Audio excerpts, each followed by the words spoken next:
사랑과 은혜가 풍성하신 하나님 아버지, 오늘도 우리에게 새로운 하루를 허락하시니 감사를 드립니다. 회복이 있는 오늘 하루가 되기를 소망합니다. 또 오늘 이사하는 가정도 있는데 주님께서 돌보아 주시고, 또 건강을 위해 기도하는 또 많은 성도님들 계십니다.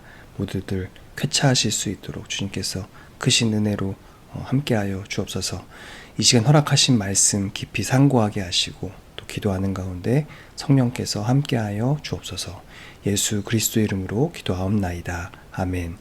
오늘 우리에게 주신 하나님 말씀은 이사야서 37장 21절에서 38절 말씀입니다.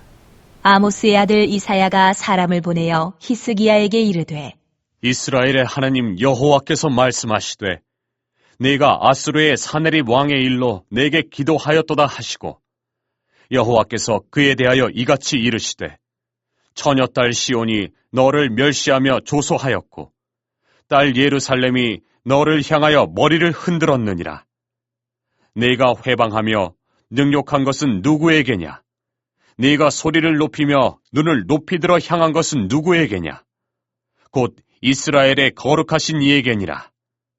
네가 네 종을 통해서 주를 회방하여 이르기를, 내가 나의 허다한 병거를 거느리고 산들의 꼭대기에 올라가며 레바논의 깊은 곳에 이르렀으니 높은 백향목과 아름다운 향나무를 베고 또 그 제일 높은 곳에 들어가 살찐 땅의 수풀에 이를 것이며, 내가 우물을 파서 물을 마셨으니 내 발바닥으로 애굽의 모든 하수를 말리리라 하였도다.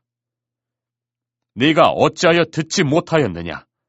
이 일들은 내가 태초부터 행한 바요 상고부터 정한 바로서 이제 내가 이루어 내가 견고한 성읍들을 헐어 돌무더기가 되게 하였노라. 그러므로 그 주민들이 힘이 약하여 놀라며 수치를 당하여 들의 풀같이, 푸른 나물같이, 지붕의 풀같이, 자라지 못한 곡초같이 되었느니라. 내 거처와 내 출입과 네가 나를 거슬러 분노함을 내가 아노라. 네가 나를 거슬러 분노함과 내 오만함이 내 귀에 들렸으므로 내가 갈고리로 내 코를 꿰며 재갈을 내 입에 물려 너를 오던 길로 돌아가게 하리라 하셨나이다. 왕이여, 이것이 왕에게 징조가 되리니 올해는 스스로 난 것을 먹을 것이요 둘째 해에는 또 거기에서 난 것을 먹을 것이요 셋째 해에는 심고 거두며 포도나무를 심고 그 열매를 먹을 것이니이다. 유다 족속 중에 피하여 남은 자는 다시 아래로 뿌리를 받고 위로 열매를 맺으리니, 이는 남은 자가 예루살렘에서 나오며 피하는 자가 시온산에서 나올 것임이라. 만군의 여호와의 열심히 이를 이루시리이다. 그러므로 여호와께서 아수르 왕에 대하여 이같이 이르시되, 그가 이 성에 이르지 못하며 화살 하나도 이리로 쏘지 못하며 방패를 가지고 성에 가까이 오지도 못하며 흉벽을 쌓고 치지도 못할 것이요 그가 오던 길 곧 그 길로 돌아가고 이 성에 이르지 못하리라. 나 여호와의 말이니라. 대저 내가 나를 위하며 내 종 다윗을 위하여 이 성을 보호하며 구원하리라 하셨나이다. 하니라. 여호와의 사자가 나가서 아수르 진중에서 18만 5천인을 쳤으므로 아침에 일찍이 일어나 본즉 시체뿐이라. 이에 아수르의 사네립 왕이 떠나 돌아가서 니느웨에 거주하더니 자기 신 니스록의 신전에서 경배할 때에 그의 아들 아드람 멜렉과 사라셀이 그를 칼로 죽이고 아라라 땅으로 도망하였으므로 그의 아들 에살 핫돈이 이어 왕이 되니라. 심판을 받는 산헤립이라는 제목으로 하나님 말씀 함께 나누겠습니다. 어제 본문에서 이제 히스기야 왕이 산헤립이 그 보낸 편지를 들고서 하나님께 그런 기도드리는 장면이 나왔었죠.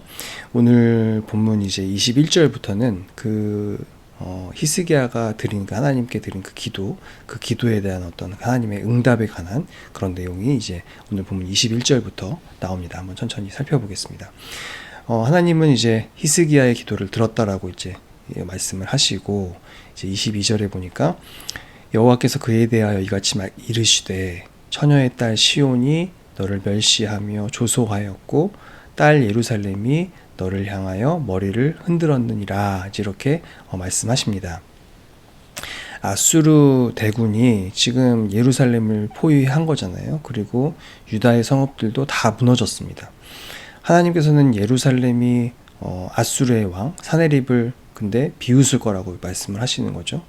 지금 상황은 비웃을 수 있는 상황입니까? 그렇지 않죠. 도리어 아수르 대군이 지금 예루살렘을 보고 비웃어야 되는 상황이죠. 그런데 하나님께서는 이렇게 지금 앞이 보이지 않는 상황인데 그럼에도 불구하고 너네가 사네립을 비웃을 것이다 이렇게 말씀을 하시는 거죠.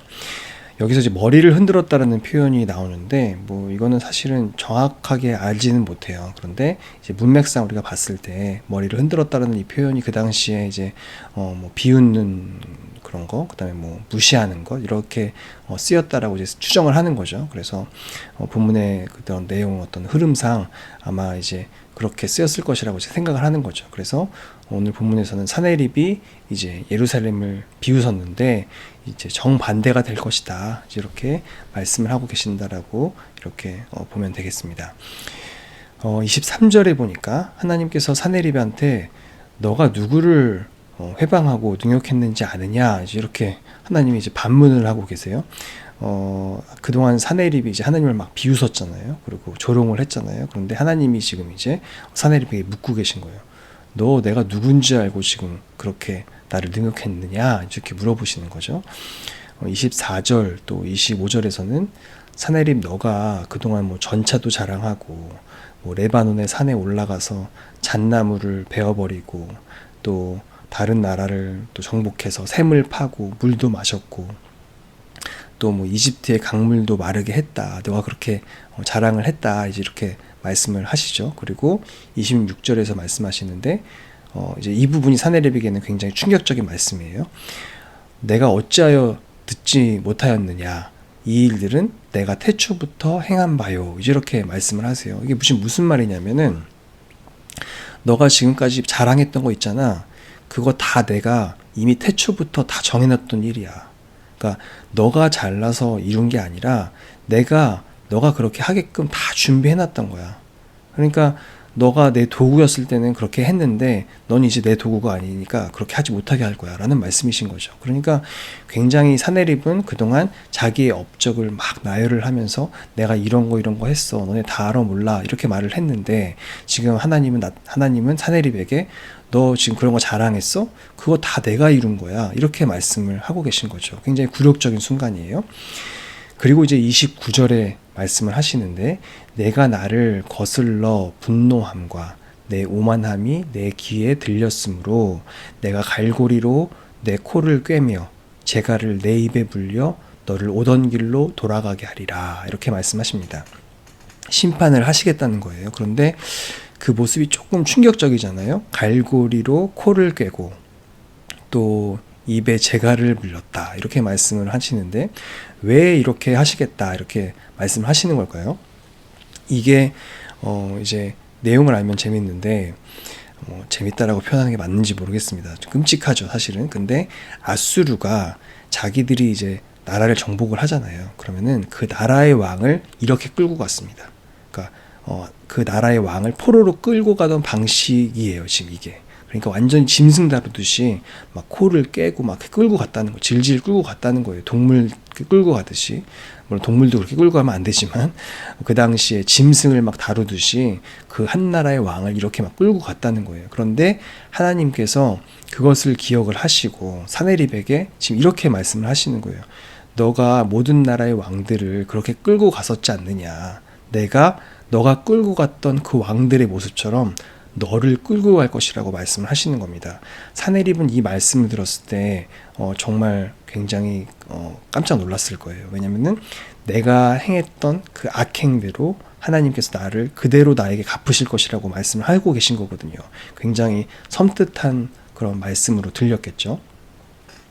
그리고 이제 또 30절 말씀에 보면은 하나님께서 히스기야에게 표적을 주십니다. 그래서 첫 번째 해에는 스스로 난 것을 먹게 될 것이고, 그러니까 이거는 그냥 알아서 자란 그런 걸 말하는 거예요. 그리고 둘째 해에도 거기서 난 것을 먹지만 셋째 해부터는 심고 거두며 포도나무를 심고 그 열매를 먹으리라, 이렇게 말씀을 합니다.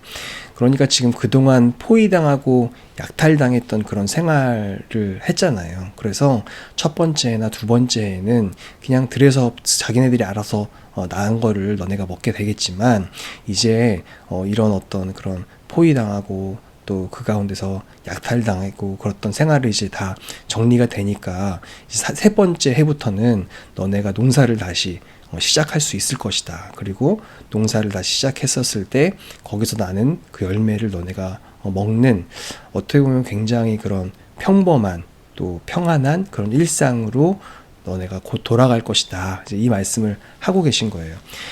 단순히 전쟁과 같은 삶이 끝나는 것을, 전쟁이 끝나는 것을, 마무리되는 것을 하나님이 말씀하신 게 아니라 그것을 넘어서서 지극히 어떤 일상적인 그런 평안한 삶이 너희에게 회복될 것이다. 이제 그런 말씀을 주고 계신다라고 보면 되겠어요. 그래서 이제 33절에 보면 그 아수르는 그 땅에 이제 못 들어올 것이다. 이제 그런 말씀도 주시고, 또 35절에 보면 내가 이제 그래서 이 성을 지켜주겠다, 이렇게 말씀을 하고 계신 거죠. 36절에 또 보면은 하나님의 사자가 한밤중에 나타나서 이제 아수르 군인들을 물리치신다라고 이렇게 말씀을 합니다. 그래서 뭐 한밤중에 나타나서인지 내용이 자세하게 기록되어 있지는 않습니다. 근데 이제 일어나 보니까 시체가 가득했다, 이제 이렇게 말씀을 하고 계시죠. 그 광야에서 이스라엘 백성이 출애굽했을 때 그때가 이렇게 오버랩되죠. 그러니까 애국 군대를 하나님이 대신 물리쳐 주시잖아요. 그러니까 하나님이 대신 싸우신 사건이라는 거죠. 결국 사내립이 이제 그래서 이런 그 하나님의 사자들이 공격을 해서 결국에는 패배를 하고 아수르로 도망을 가게 되는데, 이제 어저께 본문 설명 들었을 때처럼 사내립이 이제 자기 그 아수르로 돌아가서 자기 신에게 예배를 드리는 중에 자기 아들들에게 이제 칼을 맞아서 죽임을 당합니다. 여호와가 너희를 내 손에서 구할 수 있겠느냐, 이제 그렇게 막 조롱하고 비웃었는데, 결국 그의 마지막에는 자기가 믿던 그 신에게 예배드리는 그 순간에 그 신은 그를 구해주지 못했다라는 것을 본문이 기록을 하고 있는 것이죠. 오늘 본문을 이제 보면서 묵상하면서 드는 생각은, 이제 그 어제 본문에 나왔던 그 랍사게의 조롱이 결국에는 다시 자기 자신에게 칼이 되어 돌아오는 것이죠. 그러한 상황이 우리 삶 가운데 있을 수 있다라는 생각을 하게 됩니다. 자기 자신이 모든 것을 주관하는 것인 것처럼 우리는 삶을 살아가지만, 또 내가 말한 대로 다 될 거라고 생각하면서 우리는 하지만 그 말이 때로는 우리에게 칼이 되어서 돌아올 때가 있다라는 것이죠. 내가 주인인 것처럼, 내가 모든 것을 다 할 수 있는 것처럼 그렇게 생각하고 살아가기도 하지만 그것이 나를 망치는 경우도 있다라는 것이죠.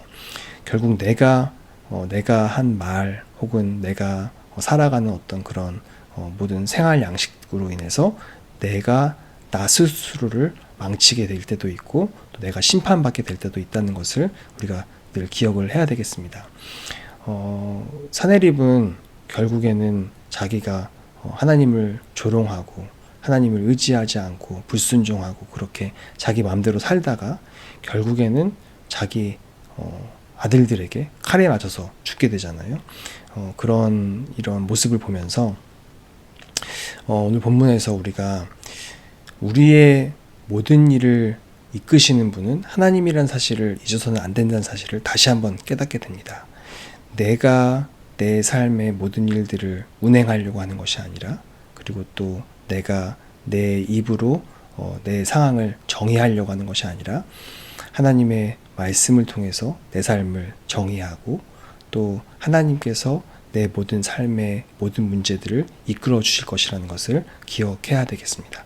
오늘도 주님께 우리의 삶을 의지하고, 또 하나님께서 하나님의 말씀이 우리의 삶을 다스려 주실 것이라는 그 믿음으로 살아가고, 또 그 믿음으로 기도하는 저와 여러분 되시기를 주님의 이름으로 축원합니다.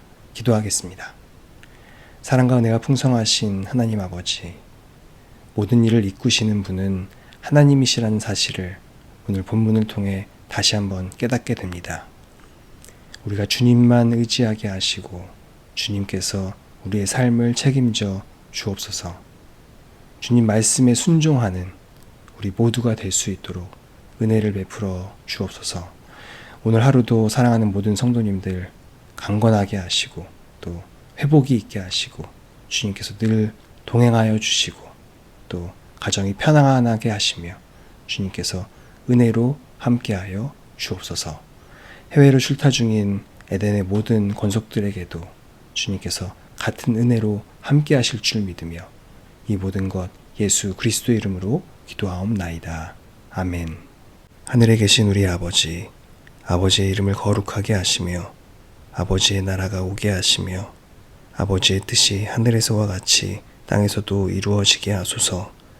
오늘 우리에게 일용할 양식을 주시고 우리가 우리에게 잘못한 사람을 용서하여 준 것 같이 우리 죄를 용서하여 주시고 우리를 시험에 빠지지 않게 하시고 악에서 구하소서.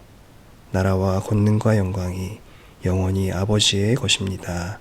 아멘.